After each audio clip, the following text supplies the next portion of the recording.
Alô, pessoal, amigos e amigas, tudo bem com vocês? Estamos juntos aqui no nosso pós-jogo especial aqui no nosso canal de YouTube, né? Do Conversas Torcedor. Muito obrigado pelo seu carinho, pela sua companhia. A propósito, já se inscreveu no nosso canal de YouTube? Ainda não? Então se inscreva, gente. Se inscreva no nosso canal de YouTube, compartilhando os nossos vídeos e deixando o seu like, que ajuda demais no nosso crescimento no canal do YouTube e também fortalecendo o nosso trabalho também. E ativa o sininho de notificações para você receber as notificações dos nossos vídeos no canal do YouTube, tá certo? E também acompanhando pelas outras redes sociais do nosso Conversas Torcedor, no Facebook e no Instagram, Conversas Torcedor, também acompanhando os nossos programas no YouTube, do Conversas Torcedor, o Conversa Torcedor Notícias, de terças e quintas-feiras, sempre às 18 horas, e também o Conversas Torcedor na Rádio NSC 98.7 FM, aos sábados, 11 da manhã, ligados aí na Rádio NSC 98.7 FM, também pelo site radioNSC.com e também para a Rádiosnet. Vamos falar aqui de tudo que aconteceu nos jogos que aconteceram nesta quinta rodada. O time do Botafogo, né, meu filho, deu um chocolate em cima do Corinthians, 3-0 no Newton Santos, e o Vasco só empatou contra a equipe do time do Curitiba lá no Couto Pereira pelo placar de 1-1. Mas vamos falar aqui primeiramente do Botafogo. Meu amigo, o que aconteceu, hein? Um chocolate alvinegro que eu vou te contar, hein? Um chocolate alvinegro, né? A equipe do time do Botafogo fez por merecer esse placar de 3-0 o jogo que fez. A equipe do time do Botafogo conseguiu de um resultado muito expressivo, 15 pontos, 100% de aproveitamento na competição, e o Corinthians na beira abaixo, assim, ladeira abaixo, melhor dizendo aí, né? Na beira da zona do rebaixamento, né? A equipe corintiana, né? Vamos falar aqui do jogo, principalmente o time do Botafogo. No primeiro tempo, a equipe do Botafogo tendo alguns sustos, né? Na primeira etapa, né? Com o jogador Matheus Araújo, para a boa defesa do goleiro Lucas Perry, né? Do lance tudo começou com o Yuri Alberto, que recebeu pelo lado direito, no lado direito de ataque, passando em profundidade para o jogador Matheus Araújo, mas o Lucas Perry defendeu. E também outro detalhe também da equipe do time do Corinthians, né, que o Fagner recebeu no campo de ataque e levanta para a área com a perna esquerda, evitando, cruzando no segundo poste, na segunda trave. O Roger Guedes cabeceou para o chão e a bola passa muito perto do gol do Botafogo. E que a equipe do Botafogo sofreu sustos na primeira etapa, mas a equipe do Botafogo conseguiu ter um controle na partida, com certeza, tendo esse controle no jogo, né? E a partir do momento, a equipe do Botafogo teve grandes chances de gol, né? Tentando conseguir ter a calma na partida. E assim aconteceu com o gol no time do Botafogo, aos 11 na primeira etapa, de um cruzamento numa coluna de escanteio. O Cuesta cabeceou, acerta o travessão, a bola cai atrás do goleiro Cássio, né? A bola não passou totalmente a linha que separa o gol, né? E Tiquinho Soares chega, né? Com o goleiro caído no chão, empurra para a rede. O Tiquinho Soares fazendo 1-0. E a equipe do Botafogo estava jogando bem nessa partida também. Estava jogando bem. A equipe do Botafogo tentando buscar os espaços pelas alas, né? Com o Vitor Sá e com o Júnior Santos. Inclusive com o Júnior Santos, que fez um salseiro na defesa do time do Corinthians, né? Inclusive na primeira etapa, inclusive com o Fagner, porque ele deu um drible em cima do Fagner na direita, na esquerda, melhor dizendo, driblando a zaga, tentando conseguir uma disputa com a zaga, ganhou e chutou, né, em cima da marcação. Na sequência de Prácito cruzou, mas o Cássio conseguiu fazer a sua defesa, conseguiu defender. E a equipe do time do Botafogo foi pro ataque ainda, continuando no ataque, né, com o Vitor Sá, dando a pedalada em cima do Fagner, né, inclusive, né, que eu tô falando do Vitor Sá, né, que até confundi aqui, não é o Júnior Santos, é o Vitor Sá que fez a pedalada em cima pedalou em cima do Fagner, né, mas não consegue. Na sequência a bola é lançada na área, né, do Corinthians, e o Cássio saiu para fazer a defesa. Isso foi aos 26, né? E no primeiro tempo, a equipe do Corinthians tentando conseguir ter a sua posse de bola no jogo, não está em tese para conseguir chegar com muito perigo. Inclusive, no lance que até porque o time do Botafogo, dos lances, né, que o time do Corinthians não está chegando, mas o Botafogo, de uma forma muito organizada no meio de campo, de uma forma muito bem organizada, que a equipe do Botafogo chegou com muito mais perigo. E a equipe do Corinthians, no primeiro tempo, não conseguia de estar com a bola dominada para tentar tocar passes, né? E chegou com raras chances de perigo da equipe do Corinthians para o gol do goleiro Lucas Perry. E a equipe do Botafogo quase fez, né? Quase fez aí o gol com o Marlon Freitas, que desarmou, né, no campo de ataque no Rony, que viu o Cássio adiantado e tentou fazer o gol de muito longe. A bola saiu em tanta força, o goleiro Cássio matou no peito, né? Na pequena área. E o Corinthians chegando aí para tentar conseguir fazer os lances, né? Com o Yuri Alberto, que ele dominou, mas acabou desarmado pelo Corinthians depois do Murilo, né? De um lançamento, né? De um lançamento para ele e tal. E outro lance que o Corinthians teve com o Murilo, 2 lances do zagueiro Murilo, inclusive, né? Que deu um passe, né? Para o Matheus Araújo, que acionou o Yuri Alberto, né? Mas o Lucas Perry fez uma grande defesa e que o Yuri Alberto chutou forte no meio do gol e o Lucas Perry fez a grande defesa, né? E o time do Botafogo teve aí com o Vitor Sá, que ele recebeu na ponta esquerda da entrada na área e arriscou o chute e a bola totalmente sem direção e se perde para a linha de fundo. E aí, o time do Botafogo no primeiro tempo, né, teve uma boa troca de passos no final do primeiro tempo também, com a jogada né, na disputa na área corintiana, né, o Gabriel Pires escorou de cabeça para o Júnior Santos e solta um chute forte, né, de perna direita, a bola passa por cima do gol do Cássio. E no primeiro tempo, o time do Botafogo teve as melhores chances, né, do que o time do Corinthians, né, certamente porque o time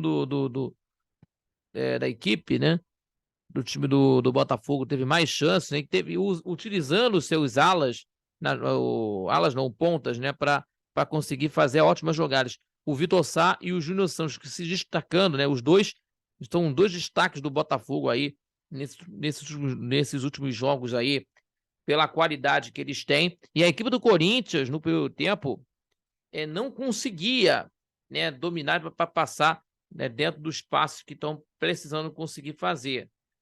E a equipe do Corinthians se perde, né, em nível de marcação, né? De nível de marcação, a equipe do Botafogo, né, tendo a mobilidade dentro dentro de um jogo como este, e o Botafogo consegue fazer. Então, e no segundo tempo, a equipe do time do Botafogo teve numa cobrança de falta com o Gabriel Pires, que passou perto do travessão e tocou na rede por cima do gol, e com categoria, inclusive, o Gabriel Pires aos 4. E aos 13 minutos, o Júnior Santos, né, partiu para cima da marcação, né, de ataque, que até também de uma marcação que o time do Corinthians não fez, né, dos 2 jogadores, inclusive dos 2 lados, inclusive do Júnior Santos, que fez uma ótima partida, né, pelos arranques, inclusive. E aos 13, na segunda etapa, que ele passou o Matheus Araújo, inclusive, uma disputa com o Fábio Santos, ficou caindo na área, né? Ficou caindo na área. E a equipe do Botafogo teve um pênalti ao seu favor com o Júnior Santos, derrubado pelo Cássio, né? Que pelos arranques ali, fuscando a defesa do time do Corinthians, e a recompensa veio com o Júnior Santos, que foi derrubado pelo Cássio. E aí o Tiquinho Soares converteu a sua cobrança no cantinho, até o Cássio acertou, mas não conseguiu alcançar. E mais um gol do Botafogo, né, de um lance aí, e também, até porque teve as substituições aí do time do Corinthians, primeiramente com o Juliano, com o Wesley, né, com as saídas dos jogadores Matheus Araújo e o Watson. Pelo Botafogo, Matheus Segovia, Luiz Henrique e Tietê, para as saídas dos jogadores Vitor Sá, Júnior Santos e Gabriel Pires. O Júnior Santos foi um destaque do primeiro tempo, ou melhor dizendo, do destaque do destaque, inclusive, aí do Júnior Santos e do Vitor Sá, dos últimos jogos, né? Não só do primeiro tempo, não, dos últimos jogos, inclusive, dos dois estão tendo aí, tendo essa mobilidade pelas pontas, e com certeza estão fazendo de uma forma muito positiva, né? Dentro do Botafogo, né? Que são a aposta do treinador, o Luiz Castro, né? E teve aí o terceiro gol do Botafogo de um contra-ataque, né, em alta velocidade, uma troca de passes muito bem feita. O Tietê, pelo centro, achou o Segovia pela ponta direita e rolou para o Eduardo dentro da área e de primeira só estufou, estufando a rede do Cássio, sem chance para o goleiro corintiano, 3-0. E aí, um banho de bola do Botafogo no segundo tempo, né? Inclusive o time do Botafogo tentando achar os espaços e o Corinthians tendo de uma forma perdida no campo, né, no jogo, né, para tentar organizar, possível para tentar organizar a marcação, não consegue, e aí o Botafogo tendo aí esse gol, né, conquistado e merecido, né, por conta disso. E aí o time do Corinthians, que teve mais 2 substituições aí, com as saídas do Fábio Santos e do Maicon, com as entradas do Bruno Mendes, zagueiro, e o Barleta, né, com o número 77 da equipe do time do Corinthians. E a equipe do Botafogo teve mais 2 substituições também, com o Janderson e Lucas Fernandes, com as saídas do Marlon Fleitas e Diquinho Soares. E a equipe do Botafogo administrando o resultado, inclusive, que quase fez o gol, né, quase teve o gol aí do time do Botafogo em 2 oportunidades aqui com o Tietê, que recebeu o passe na pequena área e chutou cruzado, né, de perna esquerda, né? Ou melhor, de perna esquerda de casca, ele se esticou, né? Ou melhor, de perna esquerda, né? O jogador Tietê chutou colocado e o Cássio defendeu, se esticando todo, né? E que evitando mais um gol do time do Botafogo, e também com o Segovia, que avançou pela direita, rolou para o Lucas Fernandes na entrada da área e chutou por cima do gol. E o Corinthians tentando resolver, né? E também no jogo o Barleta, né? Partiu para cima da marcação, né? Do lado esquerdo de ataque, chutando rasteiro para a boa defesa do goleiro Lucas Pé. E aí também a equipe do Corinthians, no final do jogo, se sentiu um nervosismo, né? um nervosismo no time do Corinthians, inclusive por conta do lance, né, do Wesley, né, que fez uma boa jogada individual, mas errou. Um chute foi tão mal, né? Inclusive, né, que até pelo lado esquerdo, e até passou pelo Tiprácido, mas ele finalizou muito mal, né? E aí o Yuri Alberto e Roger Guedes, né, ficaram irados por conta que queriam o passe, né? E a situação do Corinthians não é nada legal. Então, o Botafogo mereceu esse resultado no jogo pela organização da equipe, pela organização do time, né? Pela organização do grupo, né? Pelo técnico Luiz Castro, que está fazendo um trabalho muito bem feito, um trabalho bastante de um trabalho muito bem reconhecido, né? Também um trabalho reconhecido, principalmente pelo seu grande feito de 14 jogos, quase 15 jogos sem perder, né? Principalmente daquilo que foi do Botafogo, né? Desde o jogo contra a Portuguesa, né? Que perdeu pelo placar de 1-0 pela Taça Rio, até chegar no status aí de uma invencibilidade um status de não perder há quase 15 jogos. Então a equipe do Botafogo tá 15 jogos sem perder, né? Lógico, praticamente 15 jogos sem perder. E o Botafogo merece essa invencibilidade aí do Botafogo nesse ano, pelo trabalho, pela mudança de métodos que o Luiz Castro teve e que acabou tendo de uma forma que o Botafogo tendo a mudança, né? A mudança que o Botafogo fez, não só, né, assim, do time, com a defesa toda consolidada, né? Com a defesa consolidada, e mais a sintonia também vem com o meio de campo, e no ataque também a sintonia do time inteiro, né? E que acabou gerando aí bons resultados, um trabalho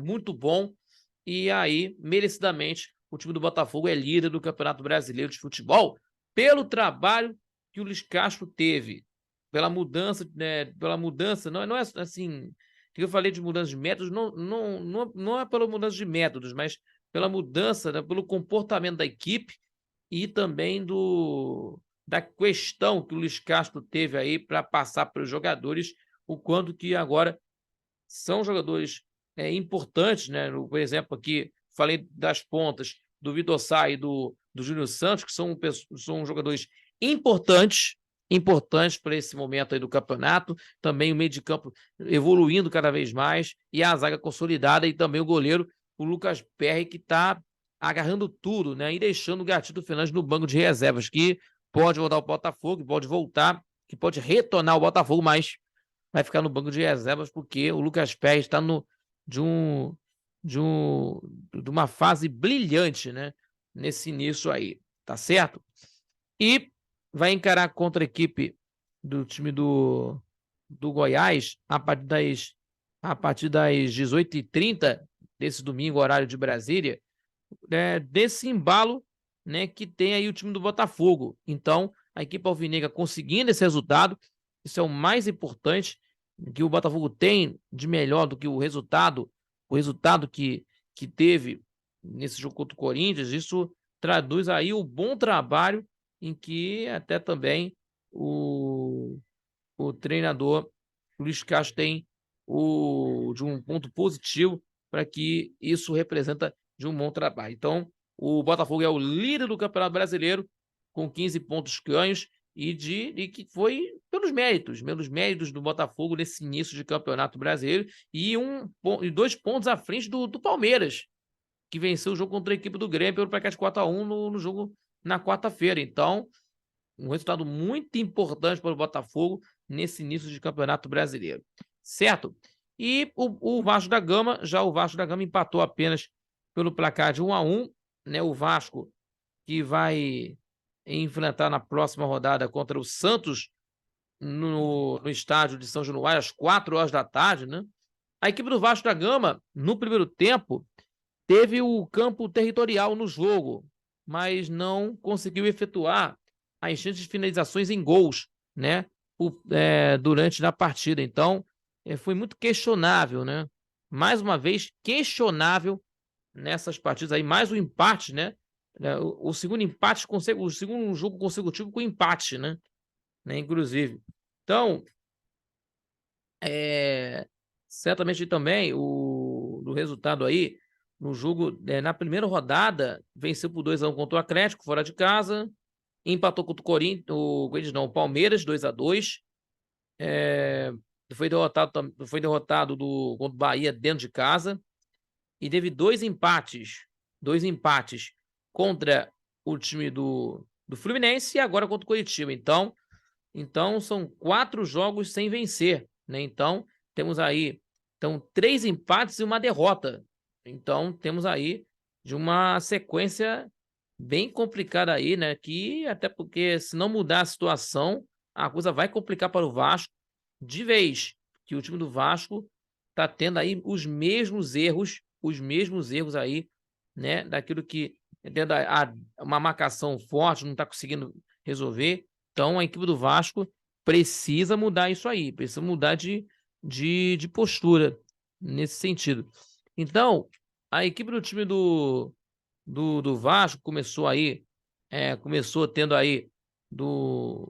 começando bem aí no jogo, com o Puma Rodrigues cabeceando sozinho, e o Gabriel fez uma boa defesa, e a equipe do Coritiba teve grandes chances com o Natanael, 2 vezes em 2 oportunidades, nas chances aos 4 minutos, que aproveitou uma bola mal rebatida, né?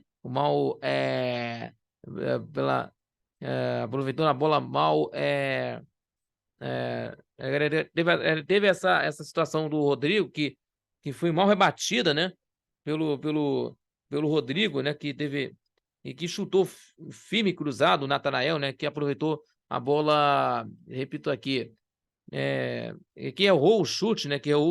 O Rodrigo, que errou o corte, né? Para tirar essa bola, sobrou pro jogador Natanael, chutou forte, firme, né? melhor dizendo, cruzado, e o Léo Jardim fez uma boa defesa, o Léo Jardim. E outro detalhe também do lance do Natanael, aos 43, com um lance que ele, com liberdade na área, na entrada da área, chutou forte de perna direita, bem colocado, e o Léo Jardim fez uma boa defesa, né? E que a equipe do time do Coritiba teve grandes oportunidades de gol, né? A equipe do time do Vasco, eu repito, teve grandes chances, homenageando, teve o seu campo territorial, na maioria das vezes, com a maior posse de bola, mas não conseguia efetuar em gols, né, de finalizações. E outro lance que o Curitiba teve para aproveitar, abrindo o marcador, foi com o Bosquilha, né, que ficou com a sobra de bola, só 28 minutos no meio tempo. E na entrada na área de um chute de primeira e de canhota, lá o Jardim voou bem para fazer a defesa, inclusive. O time do... E teve 3 defesas do goleiro. Teve pelo menos umas 3 defesas, né? E o Vasco teve a chance aí com o Lucas Piton, cobrando a falta na área, e o Robson Bambu subiu de cabeça e cabeçando para fora, né? Aos 8 da primeira etapa, e teve uma marcação de impedimento aí que estava impedindo, mas o Pedro Raul perdeu na cara do goleiro, né? Na cara do gol, aos 15 minutos, com liberdade em Varginha, e finalizou com a defesa do Gabriel em cima do goleiro, né? O Pedro Raul está em uma fase que não condiz, né, com daquilo que o Camisa 9 está passando, né?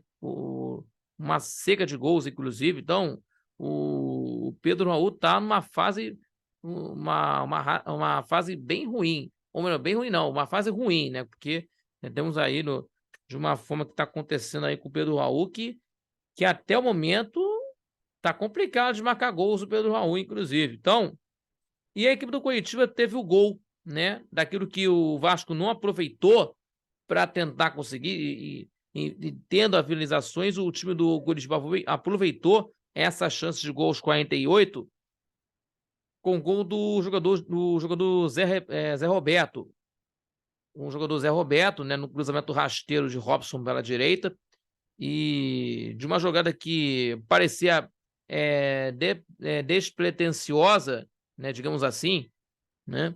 E o lance ficou com o Zé Roberto na primeira trave e chegou na frente do Robson Bambu, que ficou olhando, e o Zé Roberto mandou de mansinho aí, desviando de mansinho no canto do goleiro Léo Jardim. E a defesa ficou só olhando o Robson. O Robson ficou olhando. Então, a falha da defesa do Vasco, né, principalmente de comunicação, né, inclusive uma falha defensiva do Vasco, né? O Robson Bambu não chegou, né? Que o Zé Roberto chegou em cima, na frente do jogador do Vasco, do zagueiro do Vasco, e aí teve essa boa chance, abrindo o marcador 1-0.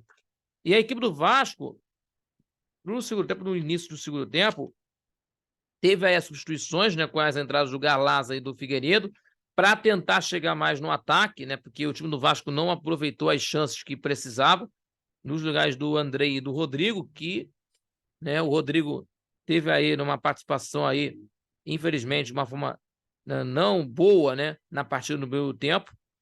E depois teve nas entradas aí, que daqui a pouco eu vou falar aqui para vocês, em que o time do Vasco tentando conseguir achar uma solução para conseguir estar, né, no ataque, para tentar empatar o jogo, mas só que o time do Coritiba quase fez aos 4 minutos, com o jogador, o Zé Roberto saiu cara a cara com o goleiro, lá o Jardim, que demorou a sair do gol, e dividiu com o atacante na pequena área. Na sobra, o Bosquilha tem o gol aberto e chutou, mas o Galarza, que entrou no jogo na segunda etapa, tirou em cima da linha, praticamente em cima da linha, e quase tomou o segundo gol o time do Vasco, né? E que o time do Vasco não estava bem na partida, não estava bem na partida, né? No modo geral. E a equipe do time do Vasco tentando resolver, tentando mudar essa postura e dando essa resposta aí com a jogada do Jair para o Pedro, né? Um lançamento para ele, e chutou cruzado, fraquinho, e a bola foi cruzada na frente do gol, mas ninguém apareceu para desviar. E aí, a equipe do time do Coritiba também fez as substituições, né? O Thiago o Thiago Dombrowski, né? O Thiago Dombrowski, que teve uma lesão, o Thiago Dombrowski, que é o zagueiro da equipe do Coritiba, e entrou o Chancellor, né, que entrou no lugar dele, né, que é alto, né, 1,98 m de altura, que é uma preocupação muito grande da equipe do Vasco, de uma das cobranças de falta, inclusive, que o Chancellor, que é o zagueiro alto, né, inclusive, o Pote, que entrou no lugar do Zé Roberto, o Caio César no lugar do Bosquilha, o Moreno no lugar do Robson e do Matheus Bianchi no lugar do Vitor Luiz. E por sinal, o Matheus Bianchi foi jogador do time do Maringá, né, que teve aí no jogo contra o Flamengo, do primeiro jogo na Copa do Brasil, na terceira fase, né? E aí, o time do Vasco tentando mudar isso, né? O time teve algumas paralisações por causa dos atendimentos aí, inclusive aos jogadores, né? Inclusive, né?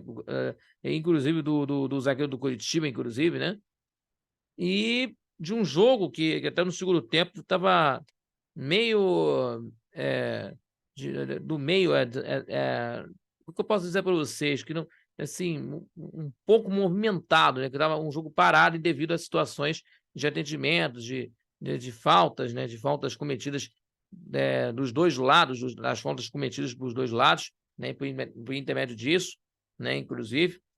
Então, a equipe do Vasco tentando conseguir mudar esse panorama, colocando o Orediano no lugar do Gabriel Peck, o Eric Marcos no lugar do Alex Teixeira e o Barros no lugar do Pedro Raul, que não jogou bem. Mais uma vez, não jogou bem nessa altura. E a equipe do Vasco teve na partida o Orediano entrando na partida e teve no lance também que ele recebeu do Puma na ponta direita na área e ajeitou de canhota e chutou buscando a canhota, né?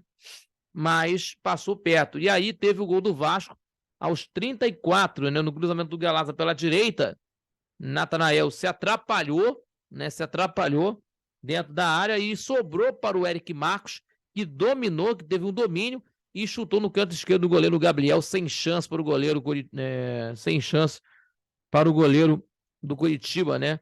Para cá de 1-1, e a equipe do Vasco teve outras chances, mas sem sucesso, e aí acabou terminando com para cá de 1-1, e que o Vasco, né, infelizmente não foi um bom resultado para o Vasco, vai tentar conseguir buscar um resultado positivo dentro de São Januário, né, no estádio de São Januário, às 4 horas da tarde em São Januário, e com certeza nós vamos acompanhar esses jogos do Campeonato Brasileiro nessa sexta rodada, que vamos ver, né, que o Vasco da Gama não jogou bem nesse jogo aí contra a equipe do Curitiba, né, principalmente na parte da partida que teve um domínio de jogo na primeira etapa, não efetuou em gols, e aí o Curitiba teve aproveito com o gol do Zé Roberto, e aí o time do Curitiba teve a chance, né, a chance que teve aí com o lance do Zé Roberto, depois do Bosquilha, que quase fez o gol, e o Galaza em cima da linha salvou. E aí o Vasco da Gama teve um gol salvador, o empate do Eric Marcos, né, um ponto precioso, mas o resultado não foi favorável, né? Precisando melhorar mais na equipe do time do Vasco. Então, tem que trabalhar um pouco mais, né? E mudar nesse jeitão aí que o Vasco está tendo aí, de que a equipe do Vasco precisando pontuar no Campeonato Brasileiro, e vamos ver o que pode acontecer nesse jogo de domingo, certo? Contra a equipe do Santos às 4 horas da tarde. Certo? Muito obrigado a todos pela sua companhia, de sempre, pelo seu carinho, e muito obrigado por vocês estarem acompanhando o nosso pós-jogo do Conversa de Torcedor. Se inscreva compartilhando nossos vídeos, deixando seu like, ativando o sininho, que ajuda demais no nosso crescimento do canal do YouTube, e com certeza fortalecendo o nosso trabalho aqui do Conversa de Torcedor, no pós-jogo, e também acompanhando, principalmente aí na nossa programação do Conversa do Notícias, sempre a partir das 18 horas, de terças e quintas-feiras, e no Conversa Torcedor, aos sábados, às 11 da manhã, para a nossa rádio NSC 98.7 FM, a onda que chega ao seu coração, acompanhando pelo site da rádio NSC.com, também pela Dial 98.7 FM, também pela Rádio Net. Então, bom, pessoal, valeu, galera, e um grande abraço para todos vocês, um grande abraço para todos que estão ligados no nosso pós-jogo e também no nosso canal do YouTube do Conversas Torcedor e também acompanhando pelas outras redes sociais, no Facebook e também no Instagram do Conversas Torcedor. Valeu, galera, e até o próximo vídeo com vocês. Tchau, tchau.